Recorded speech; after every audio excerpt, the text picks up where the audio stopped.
हरे कृष्ण मित्रों, जय जय श्री राधे। आज के शॉर्ट वीडियो में हम चर्चा करेंगे भगवान जगन्नाथ के पुरी ओडिशा स्थित मंदिर के बारे में। इस मंदिर के बारे में ये मान्यता है कि ये 4 जो प्रमुख धाम हैं उनमें से है।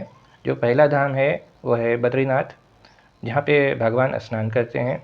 फिर है द्वारका, जहाँ भगवान वस्त्र बदलते हैं। तीसरा जगन्नाथपुरी, जहाँ भगवान भोजन प्राप्त करते हैं। और चौथा रामेश्वरम, जहाँ भगवान विश्राम करते हैं। इस मंदिर से जुड़े हुए बहुत सारे रहस्य हैं, जिसमें से एक है ब्रह्म पदार्थ। आइए जानते हैं ब्रह्म पदार्थ क्या है। जब भगवान श्री कृष्ण ने अपनी यही लीला समाप्त की थी, जब ये लीला समाप्त की थी, ये देह त्यागा था, तो उनका हृदय बच गया था। और वह हृदय, ये मान्यता है कि ब्रह्म पदार्थ के रूप में जब हर 12 साल बाद भगवान जगन्नाथ के मंदिर में ये मूर्तियाँ बदली जाती हैं, तो वह ब्रह्म पदार्थ एक मूर्ति से निकाल करके पुजारी दूसरे मूर्ति में रख देता है।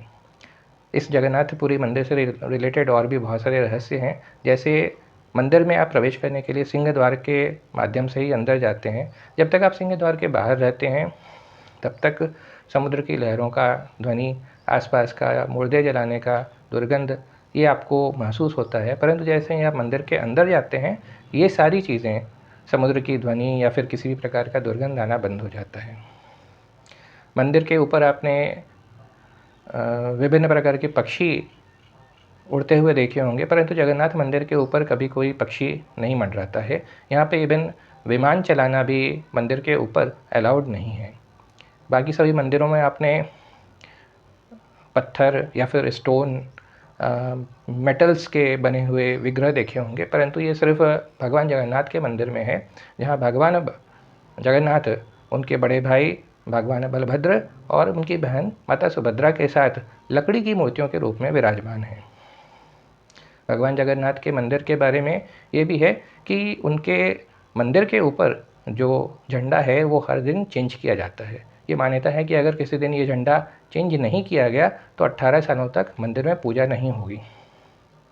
एक ये भी है कि आपने देखा होगा कि जिस दिशा में हवा चल रही है, ये झंडे उसी दिशा में लहराते हैं। परंतु जगन्नाथपुरी में ये जो झंडा है, जिस दिशा में हवा चल रही है उसके उल्टी दिशा में लहराता है। और आप जगन्नाथपुरी के मंदिर के ऊपर जो गोल चक्र है, आप जगन्नाथपुरी में कहीं से भी इस चक्र की तरफ देखिए तो वो जो गोल रूप है, गोलाकार रूप है, वो आपकी तरफ फेस करते हुए ही दिखता है। भगवान जगन्नाथ के मंदिर में 500 रसोइये भोजन बनाते हैं, उनके 300 सहयोगी भी हैं। ये पूरी दुनिया का सबसे बड़ा रसोई घर है और यहाँ पे लकड़ी के बर्तनों में भोजन बनाया जाता है, एक के ऊपर एक 7 बर्तन रख करके। और सबसे आश्चर्य की बात यह है कि जो सबसे ऊपर बर्तन रखा होता है, भोजन सबसे पहले उसी में पकता है।